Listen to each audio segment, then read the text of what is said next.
তোর কাছে বাবা দুইটাই অপশন আছে। হয় তুই আজ থেকে নিয়ে 5 বছর মাথার ঘাম পায়ে ফেলে কাজ করবি, একদম বুকে তাজা রক্ত পানি করে দিন রাত পরিশ্রম করে নিজের স্বপ্ন পূরণ করবি। আগামীর 5 বছর তোর লাইফে কোনো অ্যাটাচমেন্ট নেই, কোনো রিলেশনশিপ নেই, কোনো সম্পর্ক নেই, কোনো কিছুই নেই, জাস্ট স্বপ্ন ছাড়া, কাজ ছাড়া। আগামীর 5 বছর সুন্দর করে কাজ করে আগামীর 50 বছরকে তুই সুন্দর করতে পারিস।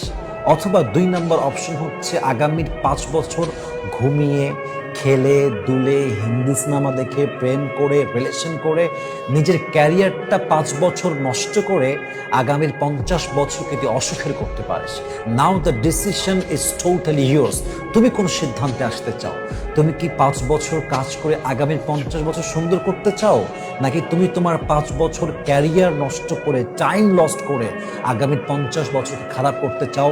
The decision is totally yours and I think you should take the right decision right now. তুমি যদি সিদ্ধান্ত নিতে চাও, this is the right time, this is the perfect time. যদি জীবনে কিছু করতে হয়, এখন থেকে সিদ্ধান্ত নেওয়া লাগবে। যদি আগামীর 5 বছর কাজ করতে পারে না, আগামীর 50 বছর এত সুন্দর হবে আপনি কল্পনাই করতে পারবেন না ইনশাআল্লাহ।